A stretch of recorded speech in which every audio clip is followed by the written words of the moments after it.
To the Committee on Rules. 1974, an act declaring the province of Sorsogon as the Pili capital of the Philippines by Senator Escudero. To the Committee on Agriculture. 1975, an act declaring August 6 of every year as a special non-working holiday in the Municipality of Pilar, Province of Sorsogon, in commemoration of its founding anniversary by Senator Escudero. To the Committee on Rules. 1976, an act providing incentives, benefits, and training to overseas Filipino workers investing in business in the Philippines by Senator Ejercito. Referred to the Committees on Migrant Workers, Trade, and Ways and Means. 1977, an act establishing alternative learning programs and providing developmental assistance to out-of-school youth and appropriating funds therefore by Senator Ejercito. To the Committees on Youth, Higher Education, and Finance. 1978, an act exempting qualified indigenous Filipinos from the payment of professional examination fees and for other purposes by Senator Ejercito. Referred to the Committees on Civil Service and Social Justice. 1979, an act providing a unified system extending and processing scholarship grants, student loan programs, subsidies, bursaries, and other financial support windows for the Filipino youth, thereby establishing the National Scholarship Commission, providing funds therefore and for other purposes by Senator Ejercito. Referred to the Committees on Basic Education, Higher Education, and Finance. 1980, an act institutionalizing the Pambansang Pabahay para sa Pilipino 4PH program by Senator Ejercito. To the Committees on Urban Planning, Local Government, and Finance. 1983, an act further strengthening the Anti-Money Laundering Council, amending for the purpose Republic Act 9160, otherwise known as the Anti-Money Laundering Act of 2001 as amended by Senator Villanueva. To the Committees on Banks, Justice, and Finance. Resolution number 348, resolution directing the Appropriate Senate Committee to conduct an inquiry in need of legislation on the economic impact of the United States of America, Israel, and Iran tensions on the microeconomic assumption, the Fiscal Cards Project number 12314, or the 2020 General Appropriations Act by Senator Gatchalian. To the Committees on Finance and Economic Affairs, there is additional reference of business. Meron dito. This is a reference of business. Business first reading, 1984, an act repealing Republic Act number 8479, or the Downstream Oil Industry Regulation Act of 1998 by Senator Soto III. Almost approved.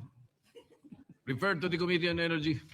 Committee report number 49, prepared and submitted jointly by the Committees on Health and Demography and Finance on Senate Bill number 1985 with Senator Ontiveros, Tulfo R., and Legarda as authors, therefore titled, an act recognizing the right of patients to designate the healthcare agent through a healthcare proxy promoting advanced care planning and providing for supported healthcare decision-making in the healthcare system, recommending its approval in substitution of Senate Bill number 1534, sponsored by Senators Ontiveros and Legarda. To the calendar for ordinary business. Majority Leader. Thank you very much, Mr. President. Mr. President, with the permission of the body, we're in receipt of the Conference Committee report on the disagreeing provisions on Senate Bill number 1823 and House Bill number 8220. With the permission of the body, I move that we consider this bicameral committee report. This is the resetting of the BARM elections, Mr. President. All right. Any objection? Consideration of the BICAM report is in order. Thank you. May I be recognized, And Mr. President, to The sponsor? Majority Leader is recognized. Thank you, Mr. President. First of all, I would like to take a moment to thank our colleagues for their support for this very urgent measure, resetting the first BARM parliamentary elections. In the bicameral conference committee report, we have simplified the BARM election timeline by setting the first election to September this year and the subsequent election to coincide with the national and local elections on May 2031 and every 3 years thereafter. Sa ganitong paraan, mababawasan po ang gastos natin sa BARM election dahil may sasabay na po ito sa national at local elections. And as we have always intended on the Bangsamoro Organic Law na isabay na po sa synchronization of elections. Hindi na po natin kailangan hanapan pa ng budget ang COMELEC para makapag-hold ng standalone elections para lamang sa BARM. We also had settled the particularities of the assumption of office of our parliamentary officials, specifying that they will take office on October 30 by this year. By 2031, they will take office on June 30 at the same time as most, if not all, elected officials in the same electoral year. Now, I do have just one plea for whoever gets seats in the Bangsamoro Parliament this year. They have to make the most of their almost 5-year term to help their region. Ginawa na po natin lahat. Yan ang sinasabi ko, Mr. President. We've done our best. Politically, we have delivered. As a Senate, as a Congress, and as a nation. And now it's time that the people elect true leaders who love their region. Hindi lang pamumulitika, hindi pampapera lang.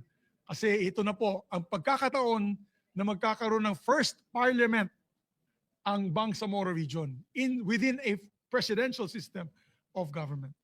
They are getting a rare opportunity that will never happen again. So I really hope that they use this time to lay down the foundations for genuine long-term development in the Bangsamoro region. Hindi na po ito period of transition. Lampas na po tayo doon. The Bangsamoro Parliament is now in a position to look ahead and really start investing in a future of lasting peace and prosperity for the region. To our Bangsamoro brothers and sisters, ito na po ang hinihintay ninyo. The promise of the Bangsamoro Organic Law was always to recognize the Bangsamoro's people's right to self-determination. And that includes the people's right to choose their own leaders.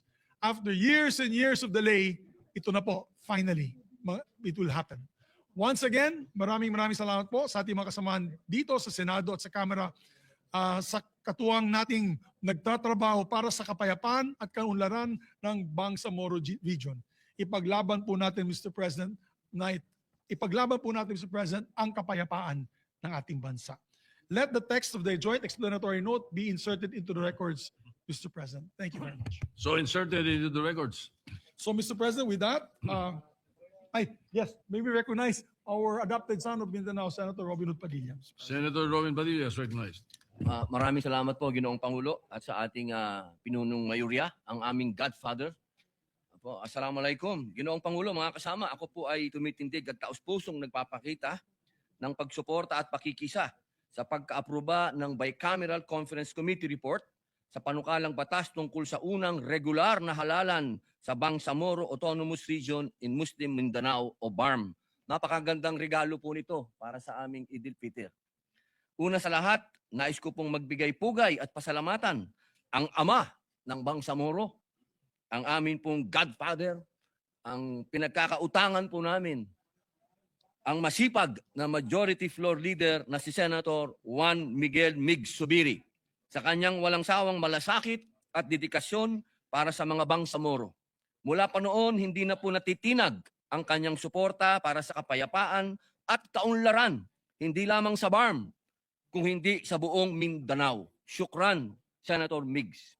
Ginoong Pangulo, bilang isang Muslim na minahal at niyakap ng ating mga kapatid na Bangsamoro, napakalalim po ng aking pananampalataya na ang tunay na kapayapaan ay nakasalalay sa katarungan, representasyon at tiwala sa proseso.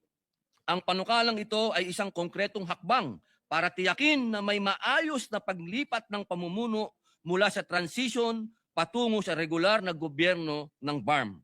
Sa ngalan ng ating mga kapatid sa Bangsamoro at sa ngalan ng pangako natin na kapayapaan, hustisya at pagkakaisa ng bawat Pilipino, buong puso po akong nakikiisa sa pag-aproba ng BICAM report na ito. Aking pinagdadasal na ang panukala na ito ay maging matibay na hakbang tungo sa isang Bangsamoro na mapayapa, maunlad at tunay na kinakatawan ang tinig ng kanyang mamamayan. Maraming salamat po. Thank you. Maraming salamat, Mr. Majority President. With that, I move that we approve and ratify the Conference Committee report of the disagreeing provisions on Senate Bill number 1823 and House Bill number 8220. And let the text of the joint explanation be deemed read into the records of the chamber. I so move. Any objection? Hearing none, the Conference Committee report on the disagreeing provisions on Senate Bill 1823 and House Bill 8220 is hereby approved and ratified. Maraming salamat, Mr. Congratulations, Majority Leader. President. Thank you to all of us, Mr. President, for peace, Mr. President. Thank you. Thank you. Mr. President, I move that we, Mr. President, I move that we consider Senate Bill number 1982 under Committee Report number 48, Mr. President. 1982. Yes, this is the excise Consideration. tax. Yes. Yeah, the priority Consideration of the measure. Any objection? Hearing none, consideration is in order. Thank you, Mr. President. Mr. President, may I recognize the sponsor, Senator Pia Cayetano, and to interpolate our distinguished colleague and Deputy Majority Floor Leader, Senator Risa. Do you want to go ahead, sir? Something? Hi. May I ask a minute suspension, Mr. President? Yes, I will not entertain your motion first and suspend the Yes, the thank you, session Mr. for a President. few minutes. the Majority Leader, I would just like to place on record that earlier at 3:03, when where the original roll call was called, there were only 19 members present. Just for the record, not 20 as originally mentioned. All right, now, Majority Leader. Thank you very much, Mr. President. Mr. President, to sponsor the measure, we recognize Senator Pia Cayetano, and to interpolate is our Senate President pro tempore, Senator Panfilo Lacson. Senator Pia Cayetano, the chairperson of the Committee on Ways and Means, is recognized, and to interpolate, Senator Ping Lacson, the President pro tempore. Thank you, Mr. President. I only have one issue or concern to take up because I believe this was not discussed during the committee hearings. And this is for practical reason, Mr. President. Now, if the distinguished lady sponsor will care to listen, Mr. President. Yes, Mr. President, we would love to hear what His Honor would like to share with us. But may I also ask for a little bit of silence, or maybe the mic can be, the volume can be increased. It's not as loud here. Yes, may we ask the technical department to put more volume to the microphones of the two senators. Thank you, Mr. President. Now, Mr. President, for purposes of monitoring and other reportorial requirements leading up to the eventual implementation of the mandated reduction due to the suspension of excise tax, how much time after the 1 month period that the $80 price of the Dubai crude oil based on the MOPS has kicked in, would the consumers actually feel the effect of the reduction of pump prices, meaning sa mga gasoline stations, Mr. President?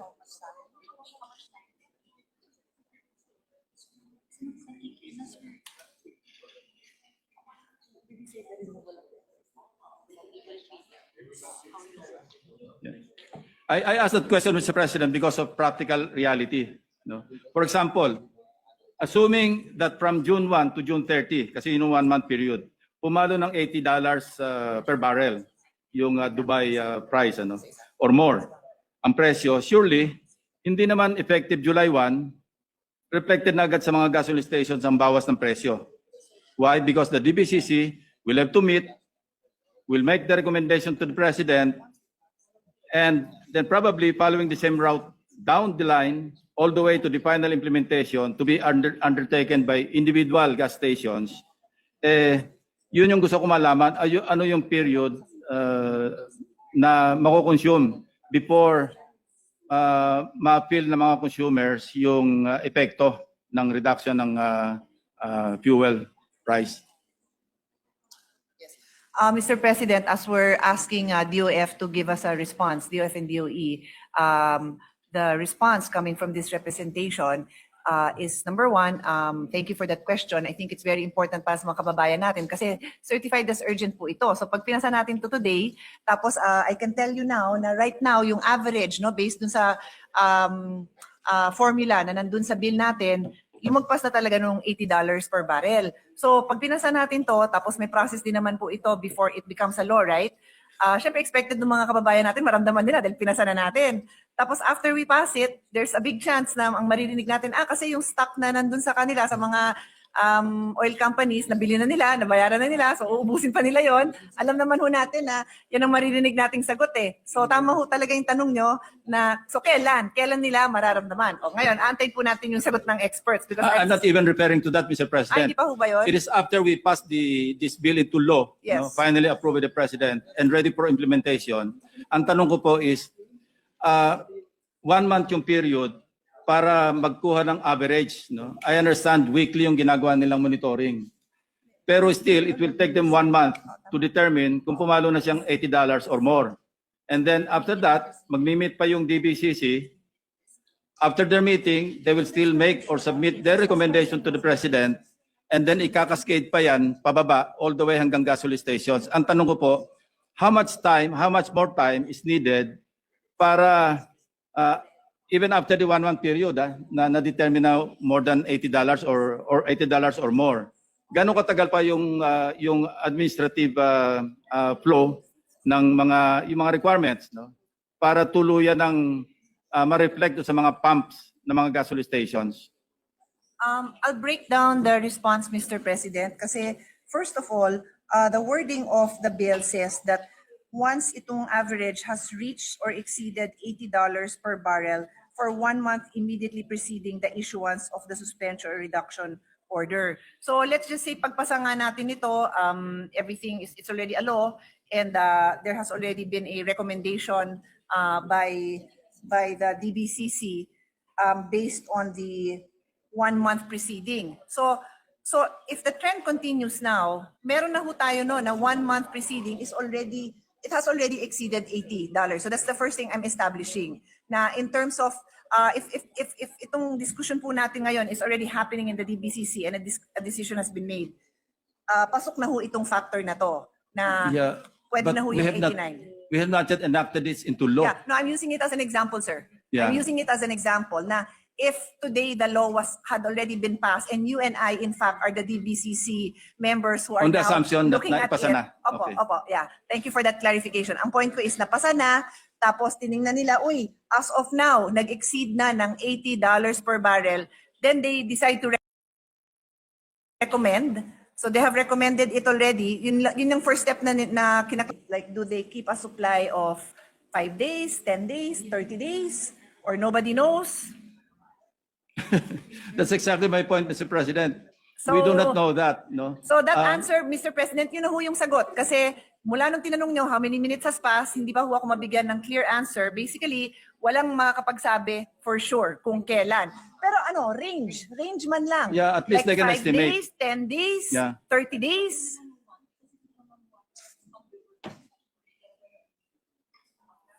Importante ho yung tanong nyo kasi at the end of the day, it's how people will perceive this, the value to them of this passage of the bill. And if I may just add and fill in the silence as we wait for the answer, this is 136 billion of foregone revenue. What? So kailangan maramdaman ng tao. Yes. While waiting for the response, Mr. President, ituloy ko na yung Okay. aking... So may sagot na po tayo, Mr. President. Pero baka gusto niyo pong umupo lahat. Kasi what we have been discussing in the hearing and in focus is what is the value of this foregone revenue to our people. Okay? And ang tanong nyo is when will they feel it? Ang sagot po ay around 30 to 45 days. Wow. After the 30-day, after the 1 month period. After the Ng monitoring. Yes, after the decision has been made. So the Yes. monitor, there are the numbers are there for the recommendation to be made 30 to 45 days after the suspension. The people or the consumers will have to wait for 2 months and 15 days. 30 to 45 days. Hindi po. Yun 1 yung month, administrative. 1 to 1.5. After the 1 month period. Pero yung 1 month period, sir, kasi can happen immediately because it's the past 30 days eh. So from the time na ma-authorize natin sila and the going rate now, meron na silang 30 days data. Meron na eh. So from the time that this becomes a law, they could potentially suspend the excise tax. But you know, Mr. President, it is so provided under this measure na 1 month period yung kailangan mag-monitor sila ng average price na $80 or more. Yes, sir. Pero that includes the preceding. So as we speak, kasama tong mga araw na to. Hindi natin kailangan ipasa tapos saka sila magbibilang ng 30 days. Kasama po ang immediately preceding. Even while Then the law we're already was... implementing a law that has not been passed. No, you are looking at the data in the immediately preceding days, and the law is clear. As long as clear ho yan sa batas na what 30-day period are we looking at. His Honor can make a recommendation. Wala naman hong problema yon if His Honor wants it to be in the next 30 days. But so far, ang ano natin, it's not prospective. We are monitoring the last 30 days. So immediate naman po ang action because as we discussed the law, the price is going up. Yes, if my understanding is correct or accurate, do you mean to say that they are already starting to monitor right now? Yes, sir. Of course, yes, sir. That is That's my accurate, point. Mr. President. Wala pa yung batas, ini-implement na natin kasi nagmo-monitor na Ay, hindi sila. po. They cannot implement because we have no law that authorizes any suspension. But it is their job to monitor. Job naman po ng DOE yun. Nasa batas naman po nasa mandate po ng DOE for them to monitor. Okay, I will not belabor that point, but ang proposal ko po is kung kaya, no, baka pwedeng iklian natin yung 1 month period to 2 weeks para mas mabilis. Say, in 2 weeks time, nag-average siya ng $80 or more sa yung Dubai crude oil per barrel, ano? So baka pwedeng after 2 weeks, maggawa na sila ng recommendation because these are extraordinary times. Hindi ito yung normal na nag-COVID o kaya medyo tumaas lang yung presyo ng langis. But we don't even know how much more the world price of crude oil will rise, will increase because of the Iran situation. So ang suggestion ko po at the proper time, of course, iksiyan natin yung 1 month period because in the House version and in the Senate version, it's both 1 month period of monitoring and averaging. Baka naman pwedeng isaan natin ng 2 weeks. After 2 weeks na nag-average siya ng $80 or more, mag-recommend na sila sa Presidente, mag-meet na yung DBCC, mag-recommend na sila sa Presidente para mas mabilis yung effect. Actually, Mr. President, the response from the resource persons is that 30 days is really the standard monitoring period that they use. And it is irrelevant or unnecessary to shorten because it is always better to have a bigger range, no? And that time is ticking already. So like I said, Mr. President, if this becomes a law in 3 days, they already have a 30-day. It will kick in anyway. It will Mr. kick President, with all due respect, 2 weeks is not irrelevant. No? It has a big effect on the consumers. Yung 2 weeks na matitipid mo sa pagkarga ng gas, malaking bagay po yun. Mr. President, His Honor and I have the same intention for the consumers to feel the benefit of the law at the soonest possible time. The only reason this representation used the word irrelevant is because at this moment that formula has already kicked in. We already have the 30-day data. Wala na hong reason po na gawing 15 days because we have the 30-day data now, Mr. President. So I whether we use 15 days or 30 days, the data is already available and it has already breached the $80 mark. So mararamdaman na ho ng consumer yon in the soonest possible time, given the limit, regardless po kung 15 or 30 days, it will kick in already. Yun lang po sinasabi natin. Yeah, thank you, Mr. President. Anyway, I'm just coming from, yung intent and purpose of this measure, yung mapakinabangan agad ng mga consumers. Kaya gusto ko sana kung maiksian natin yung for future reference, not necessarily now because as we speak, sabi nyo nga nagmo-monitor na.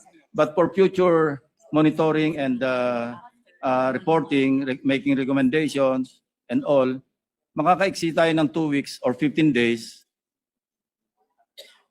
Mr. President, ang nakikita po natin, for the first instance that the power will be invoked, whether we give them 1 week or 2 weeks, pasok na ho. Yun naman yung point ko. Whether 1 day, 1 week, 2 weeks, 1 month, pasok na. Ang importance yata po ng suggestion nyo is if the prices go down, so the suspension is lifted. Correct. That's my point. And then there would be another month. Then yun ho, pwede ho, I would say na at least eye to eye nagkakaintindihan po tayo Yes. ba't mag-aantay ng 1 buwan. Sa akin po wala hong problema yon, tanungin lang natin sa mga resource persons natin. So for the following the succeeding invocation of the suspension. Yeah. I understand His Honor's point na immediate sana ang desisyon, hindi mag-aantay ng, kunyari on the 2nd week, ito na, taas-taas na, mag-aantay pa tayo ng day 15, day 16, day Yes, 18, Mr. day President. 20. Halimbawa, bumaba nga siya ng average ng $80, Nasa 79. So nag-average siya for one month ng 79.90, sabihin na natin. So siyempre, i-restore yung excise tax, hindi na effective yung suspension. And then the following, the succeeding month, instead na we'll wait for another month, gawin nating 2 weeks para mas maikli para mas mabilis yung maramdaman ng consumers. That's exactly my point, Mr. President. So to be clear, Mr. President, it works both ways. Pati ho yung pagbalik ng sin tax, it's only automatic, sin tax. My favorite tax, sin tax. Para ho bumalik ang excise tax na nasuspend, kailangan din ng 1 month. Kasi safety din naman yun na hindi naman automatic na babalik ang sin tax. Na mababalik ang excise tax. 1 month din yun bago ibalik. Yes. In fairness to the tax collectors, in fairness to the government's efforts sa tax collection, iksyan na rin natin yung period na yun from 1 month to 2 weeks din. Na ma-restore yung excise tax. Yeah. So it can work both ways. Yeah, Mr. President, I truly understand His Honor's concern. We want to be, on our feet. Pareho tayo, Mr. President. Gusto natin reactive tayo sa situations. But let me just put on record the reason why the DBCC, DOE, DOF are recommending 1 month. The 1 month average requirement is not meant to delay relief, but to ensure stability and predictability. Oil prices by its very nature is very volatile, spiking one day and dropping the next. If the government acted on every short-term fluctuation, excise tax rates would be constantly suspended and reinstated, creating confusion for consumers, businesses, and revenue planning. So the recommendation is really, Mr. President, for a sustained 1 month average to make sure that the suspension responds to a genuine lasting trend and not a temporary swing. This protects fiscal stability while still providing relief when the burden is truly persistent. So it gives us a bit of ounce of predictability. I can understand also where they're coming from, Mr. President, kasi mahirap talaga para sa lahat yung, well, that is what causes confusion and panic, kasi akyat baba. So that is the response from the... I will not make this recommendation or suggestion kung walang Iran war. Kung iba lang yung circumstances, hindi po ako maggagawa ng ganitong suggestion. But these are really extraordinary times, na pwede mag-spike hanggang 200 nga, sinasabi nila yung per liter. Or $200 per barrel. Yan ang pinapredict ng iba, hindi ba? Noted, Mr. President. We'll continue to talk to them and see if there is any change in the position Anyway, of the resource persons. thank you because for the at the end, it will be the response, Mr. decision President. of the Your Honor. body. Thank you, Mr. President. Majority Leader. Thank you, Mr. President. Next to interpolate the measures, the distinguished Deputy Majority Floor Leader, Senator Pia Cayetano. Senator, Senator Senator Risa Risa Cayetano. Ontiveros. Senator Risa Ontiveros. Senator Risa Ontiveros is recognized. Naguluhan ako sa kapatid niyang Pia Ontiveros. Nahalo-halo ko na, Mr. President. Pasensya na lang. Medyo matamlay ako today. Salamat, Mr. President. Di ko lang alam kung pasasalamatan ko rin ang Majority Leader. Hindi po. Biro lamang po. Yes, makakarating po sa kapatid ko. So, okay. Good sponsor, maaari po bang magtanong ng ilang Yes, of course, Mr. President. clarificatory questions? Salamat po, gentle lady. So, Mr. President, ngayong araw, habang sinisimulan natin pag-usapan ang pagsuspinde ng excise tax, patuloy na tumataas ang presyo ng produktong petrolyo para sa ating mga kababayan. I welcome all proposals that aim to give relief to Filipinos from rising fuel charges. Therefore, these questions. So una po, Mr. President, tama po ba yung narinig ko dun sa naunang interpelasyon ni Senate President Pro Tempore na kung maipasa natin itong pagsuspinde sa excise tax para sa mga produktong petrolyo, mga 2 hanggat 2.5 buwan total bago maramdaman ang epekto nito, Mr. President? So from the time that the order to from the time that the executive makes that decision, it could reach 30 to 45 days kasi may stock na po ang mga oil companies, may nabili na sila. But as the days go on, mamomonitor naman natin yon kung paubos na yung stock nila ganun and they're now buying without the excise tax then may chance naman na mas sooner mararamdaman. Okay. So mga 1.5 buwan or less, Mr. President. 30 Yes, to 45 that's the days. response, Mr. Okay. President. And then, maaari ba ninyong ibahagi, good sponsor, kung magkano naman ang range na maibabawas nito sa presyo ng langis?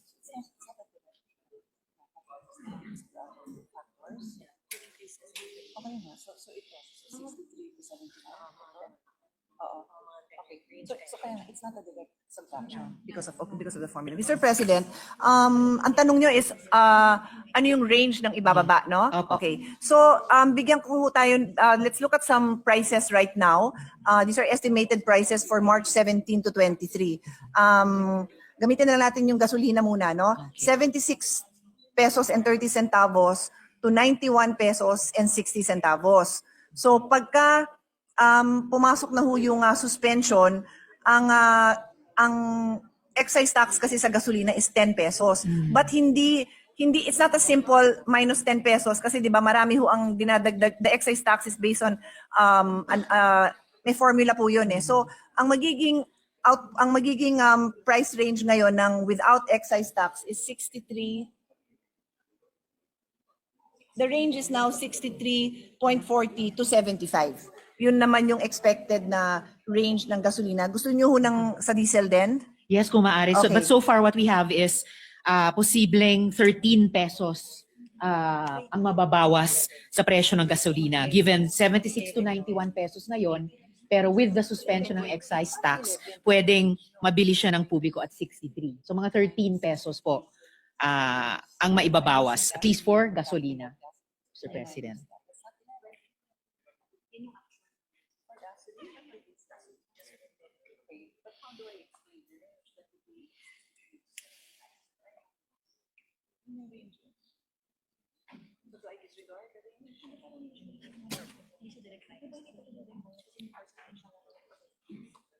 Just checking the numbers, Mr. President, because I have numbers but it looks slightly different from the numbers of the UF. So, hindi ko na gagamitin yung range nung nandun. Sa inyo din naman galing yan.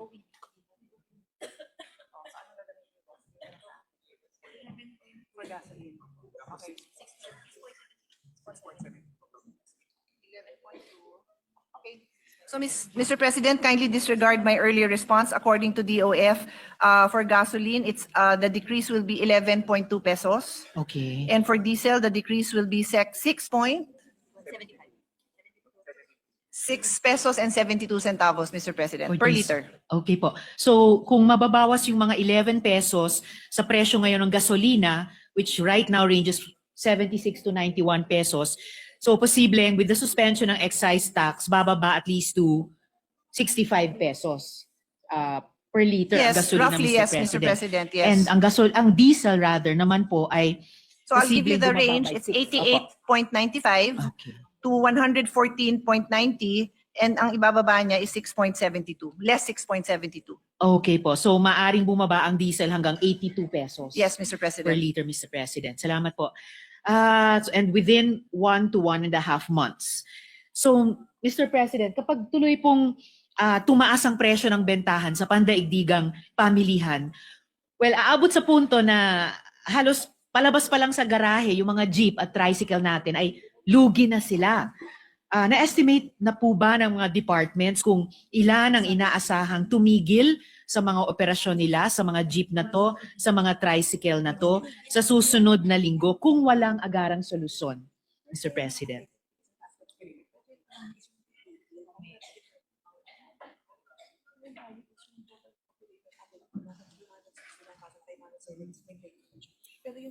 So, Mr. President, we have a total of 361,000 public transport operators, no, from bus, minibus, jeepney, UV taxi, mga transport service, including school transport service. So, kalahatan na po yan.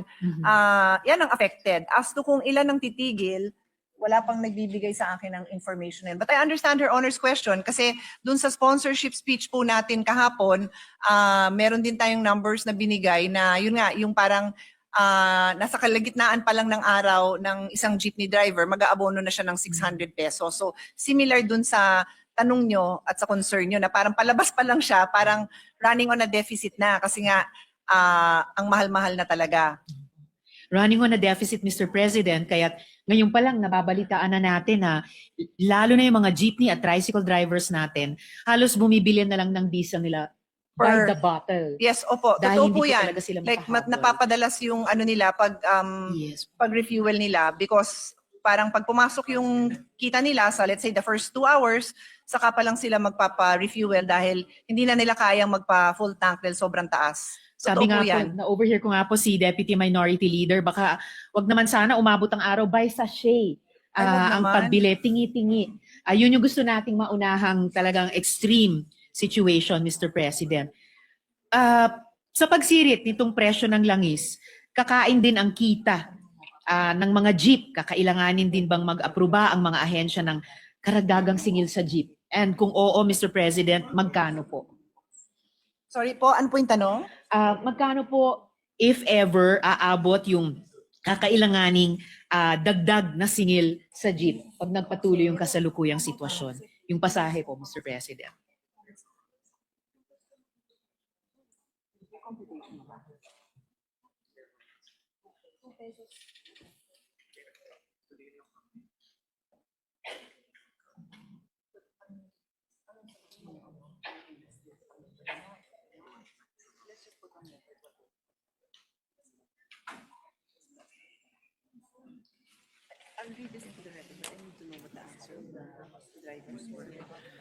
Mr. President, DOTR announced a 1 peso fare hike for regular jeeps and 2 pesos for modern jeeps. 1 peso for regular, 2 pesos for modern. Yeah. Ayon po sa mga... Per kilometer po yun. Yes. Ayon po sa mga transport co-ops ng mga jeepney, Mr. President, usually po ang practice nila ay sa pagtaas ng bawat 10 piso per litro, kakailanganin nilang itaas sana yung pasahe nila by 1 peso para lang maka-keep up sila sa current level ng gastos nila at maka-sustain din sila nung kinikita nila sa araw-araw para buhayin yung mga pamilya nila. Sabi po nila, Mr. President, ngayon pa lang nagmahal na ng 50 pesos ang diesel. So, sa ideal scenario nila, sana makapagdagdag po sila ng pasahe ng 5 piso. Tapos iniintindi pa nila yung mga mananakay. Ayaw sana nilang itaas ng ganong level ang pasaheng sisingilin nila. Kaya lang, pag hindi ganon ang kanilang ginawa, sa kabila ng pagtaas ng presyo per litro ng diesel, hindi talaga magdudugtong-dugtong yung kikitain nila sa araw-araw. Kaya yung kanina rin po nating pinag-usapan, Mr. President, na ilan ang inaasahang tumigil sa mga operasyon, kailangang makwenta agad, makwenta kahapon ng mga departments. Ilan yon para rin po pagdating natin sa mga solusyon na isusulong pa natin sa Senado, targeted po sa bawat sektor na apektado. Kasama na po yung mga public transport operators and drivers, unang-una na yung mga jeepney at saka tricycle drivers, Mr. President. And paano naman po yung mga TNVS riders natin? Kakailanganin din nila ng subsidy at social protection dahil kasama rin sila sa mga kinakain ang kita sa araw-araw, Mr. President. Is there a question? Yes, Mr. President. Paano naman po, pinaghahandaan na po ba yung mga departments, yung ating mga TNVS riders din po, bukod pa po sa jeepney and tricycle drivers, Mr. President? Or kasama na po ba sila sa 361,000 public transport operators? So, Mr. President, the Palace has announced that through the SWD program on AIX, which will be coordinated with the DOTR and the LGUs, the first batch of distribution of 5,000 peso fuel subsidy in Metro Manila starts today, March 17. And this will be distributed to various drivers, including the TNVS. Okay. Salamat, Mr. President. So, sakop na dito, at least sa NCR, Yes, Mr. jeepney President. drivers, tricycle Yes. drivers, TNVS Yes. riders. Salamat, Mr. President. So, matapos itong first round ng fuel subsidy, may plano bang magkaroon ng mga susunod na rounds para suportahan yung ating transport sector? Related to that, Gentle Lady, pwede po bang mag-submit ang DBCC sa opisina ko within the day sa pamamagitan ng sponsor yung available sources of financing and analysis once ipasa natin itong panukala, Mr. President? Yes, Mr. President, we will request them to submit. Thank you, good sponsor. Maisasama na po ba nila kung may planong susunod na rounds ng support sa ating transport sector?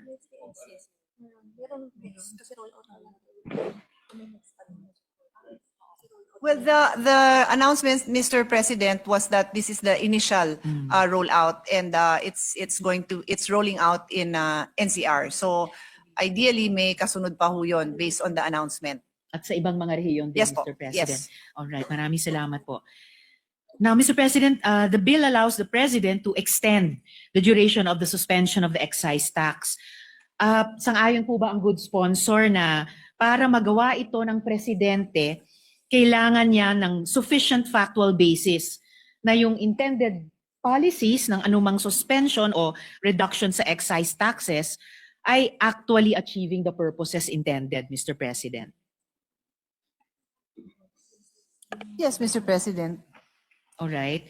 So, may provisions na rin po dito sa bill natin na magkakaroon ng feedback sa Office of the President, factual basis for any, if ever, extension ng duration itong suspension, Mr. President.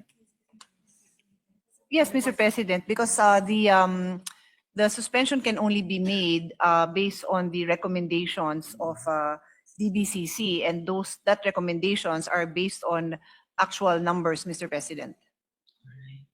So, actual numbers ng achievement ng intended effects nitong suspension ng excise tax, Mr. President. Yes, may reporting requirement po, Mr. President. Ayun, okay. So may reporting requirement. Ngayon, Mr. President, kaugnay na tanong dito sa the bill at hand, no, per se, naaaraw na rin po ba ng good sponsor ang posibilidad ng pagpasa ng supplemental budget? Nag-file po ako ngayong araw ng Senate Bill 1986 na naglalayong magpasa ng isang supplemental budget para sa mas malawakang proteksyon para sa ating mga vulnerableng Pilipino. Tiningnan na rin po ba ng good sponsor ang ganitong posibilidad, Mr. President? We welcome the possibility of having a supplemental budget, Mr. President, kasi these are extraordinary times, and although we have been assured that merong initial funding to support our vulnerable sector, pag ganun kasama ang sitwasyon, kailangan talaga ng additional budget. So we welcome it, Mr. President. Salamat, Mr. President. I think yung isang klarong indicator sa atin itong ganitong sitwasyon ay, kung naalala ng good sponsor, yung pagdinig pa lang ng Senate Committee on Migrant Workers, sinabi na mismo ng Department of Migrant Workers, bago pa man natin itinanong yung pangangailangan sa supplemental budget, sinabi na ng DMW na noon pa lang ay humingi na sila sa Department of Budget and Management ng dagdag na pondo para naman dun sa OFW repatriation at reintegration. So, malamang yung ibang mga departments din ay nangangailangan ng ganito, lalo na sa mga apektadong sektor na pinag-uusapan natin. So hopefully, maging bukas o supportive din ang executive kapag tayo po ay nagsulong ng supplemental budget. Mr. President, tama rin po ba na hindi lang panandalian ang problemang ito sa langis? Kakailanganin din ba natin i-subsidize at suportahan ang pagpapalakas ng ating public transportation na mas mabebenepisyohan ng pangkaramihan, Mr. President?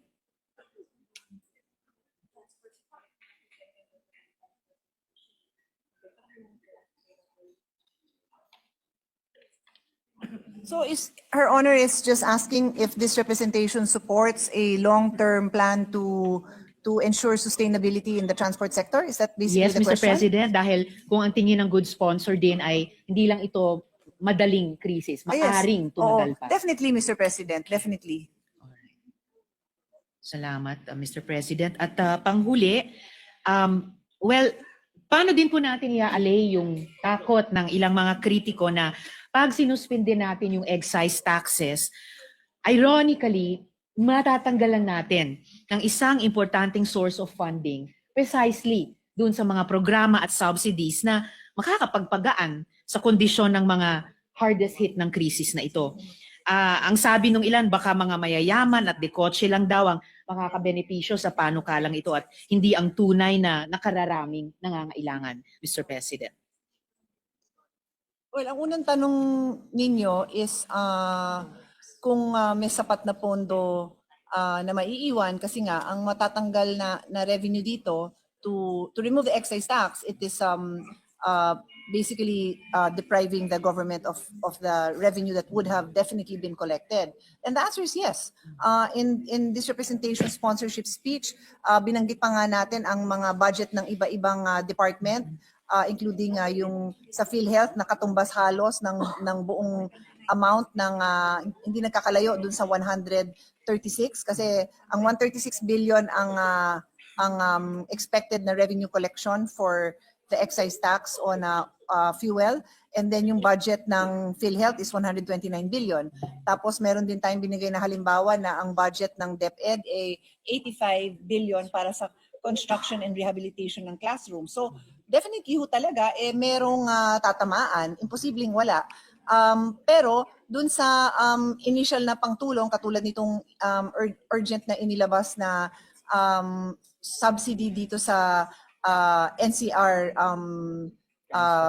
transportation sector, meron naman hong ganon. May ponto tayong nakalaan. But at some point, mangailangan ng additional funding, and that's why open po tayo sa supplemental budget. Magko-cost cutting talaga, magbe-belt tightening talaga. That is to be expected, Mr. President. Okay, salamat, good sponsor. Pahabol na tanong dun sa fuel subsidy. 2.5 billion pesos lang ang funding daw para sa fuel subsidy sa ngayon. So may nahanap na bang dagdag na pang subsidy ang DBM para sa ating transport sector, Mr. President?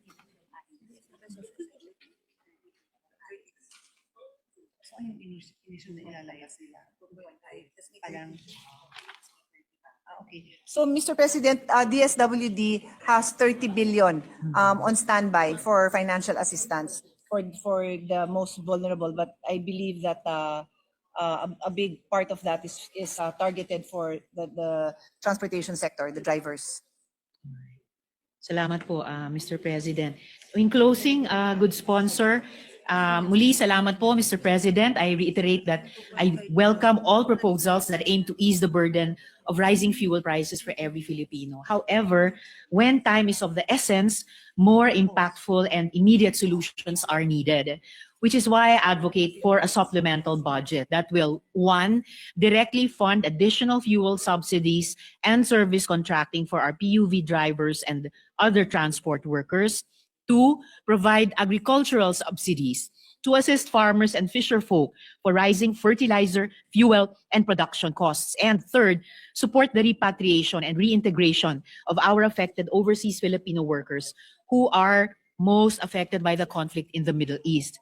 Maganda po ang panukalang suspendihin ang excise tax para pababain ang pasakit na kasalukuyang nararamdaman ng ating mga kababayan. Gayunpaman, kailangan pa rin ng sapat na safeguards para siguraduhin na tunay na kinakailangan ang suspension o reduction ng excise tax, which is why I will propose amendments at the proper time to the good sponsor.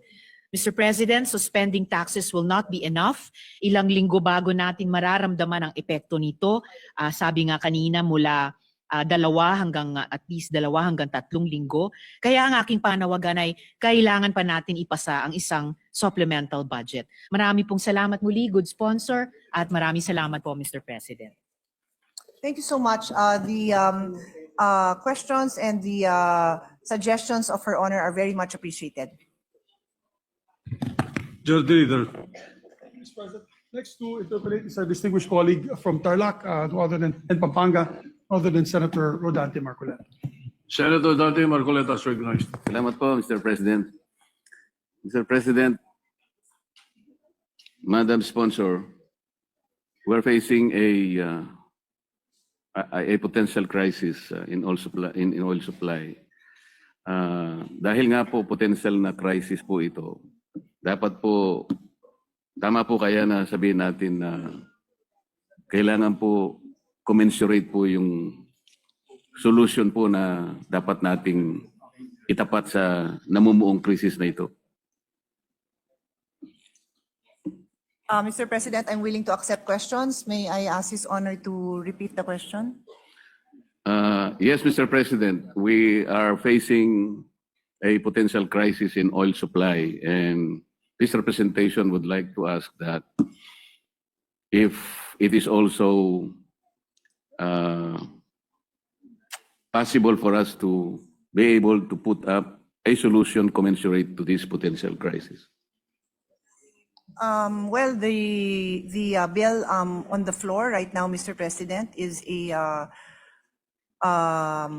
an approach that the administration has asked that we act on with urgency, so that our people would feel some kind of relief from the increased prices. So the effect of this bill would be, it was stated earlier during the interpellation of Her Honor Senator Risa, we responded that there would be around an 11 peso decrease in the gasoline prices and around 6 peso increase, 7.72 increase in the diesel prices per liter, Mr. President. So yan yung isa sa mga solutions na pinopropose po ng administration at hinihiling na ipasa natin agad-agad, Mr. President.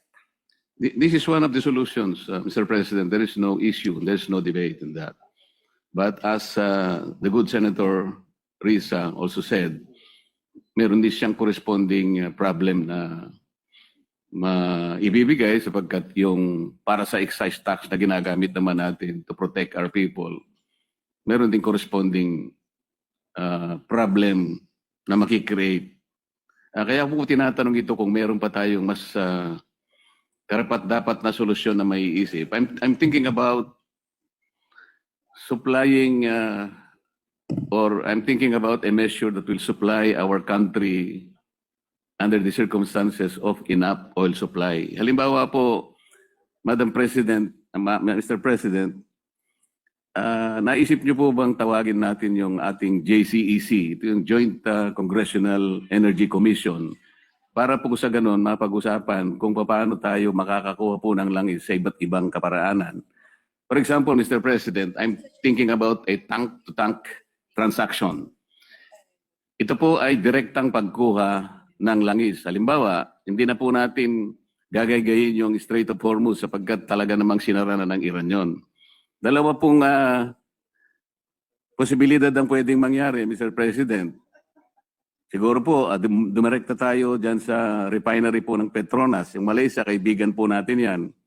At yung isa po, kagaya po ng alam naman natin, ang Russia po nakakakuha direkta sa Rotterdam. Ginagamit po niya yung route dyan sa pagitan ng Korea at saka ng Japan. At siya po ay lalabas do sa Arctic Sea. Makakarating siya sa Rotterdam gamit po yung mga tanker, sariling tanker. Iyon po sana yung iniisip natin na ibang paraan, hindi lamang po yung excise tax. Alam ko pong makakatulong ng konti. Ngunit sa aking palagay, isang palliative lamang po ito eh. Makakatulong po, bakit hindi? Ngunit, meron din siyang isang problemang kikikreate. Kasi pag inalis natin ang excise tax, yun pong tinatapatan naman na tulong nito para sa ating mga kababayan, nawawala din. So parang na-offset lang. So ang iniisip ko po, Mr. President, sana po kung makatawag tayo ng, makonvene po ninyo ang JCEC, may patawag po natin ang mga kababayan nating mga supplier ng langis para mapag-usapan po yung mas malaki at malawak pong pamamaraan kung paano po natin magagawa ng paraan ang problemang ito. Mr. President, maganda ho yung mga suggestion ninyo. I'm sure nakikinig din ho ang executive sa atin based dun sa hearing namin and mga discussions we've had on the side. Talagang marami silang ine-explore na possibilities po with different countries, different routes.